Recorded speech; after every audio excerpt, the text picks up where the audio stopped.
Hey, I'm Matt Jones. I'm a DJ and producer living in London. Welcome to my studio.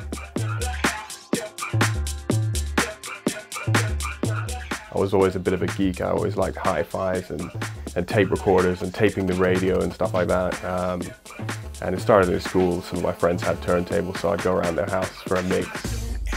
And then of course I had to get my own set, which was great. Belt drive turntables, best way to learn.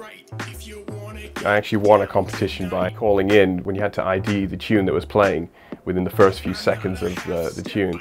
And I think it must have been sort of 2000, early 2000s. And I ID'd the tune, and I think Paul Van Dyke read my name out. It was probably at like a love parade or something like that on the air, and I'd actually won guest list tickets to go to the Cross in King's Cross, which is no longer there. I think I was about 16 or 17 years old, and it was a subliminal party with Eric Morillo.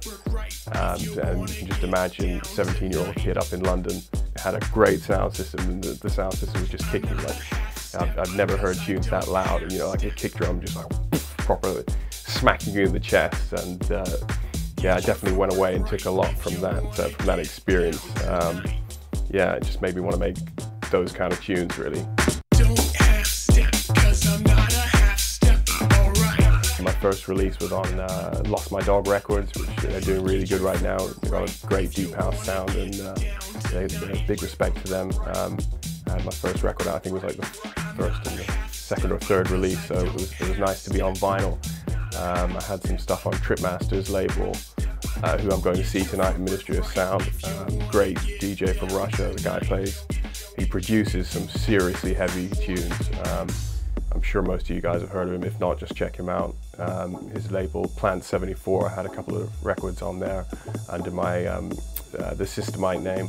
Whenever I go out clubbing, I just tend to take a demo with me. And my most recent signing with Cross Section Records was just literally by being in the right place at the right time with the demo in the back pocket. I happened to bump into Chris Simmons, who's a bit of an underground hero. The guy's been producing quality house music since the 90s. I had my latest EP out on his Cross Section label, first outing on vinyl for years, so it's great to be back on wax with a few tracks. My favorite piece of gear is this studio. When everything's working and it's hooked up together, it's kind of like I don't know, I feel like a bit like an octopus. Gear-wise, this little fella, it's a little analog synth by Dave Smith. Great little piece of gear because it's analog, it's digitally controlled, so it can be clean, but you can make it dirty.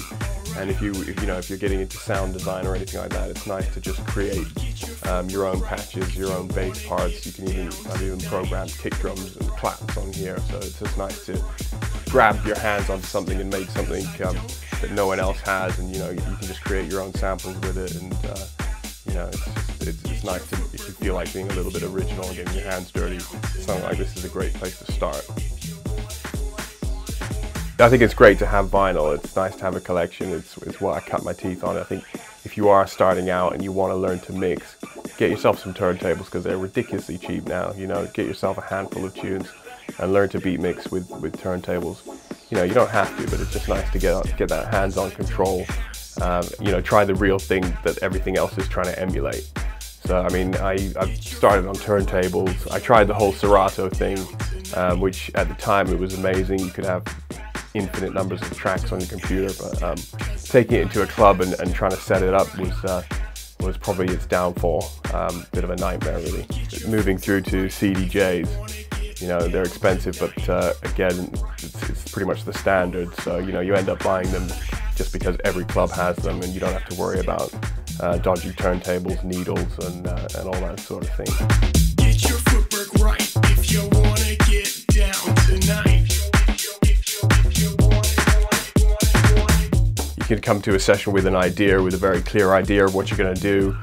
It could be a vocal, it could be a melody. You could have the whole thing in your head, and you just basically go in the studio and you just knock it out. And that's a great session. A different kind of session like we were doing today would be, like a pot of soup, like a big pot of house soup, and you're just chucking in the ingredients, and you're just, unprepared ingredients. You're just throwing it in a pot and just trying to make it, see if any shit sticks to the wall, basically. You know, like you can start with a sample, just play some records, chop up some stuff, sample it in, throw in some drums, just try and get a groove going, basically, and you know, just see if you can get something bouncing along. Doesn't always work. Sometimes you just end up with a big pile of, you know, a big mess, and you just end up throwing it away.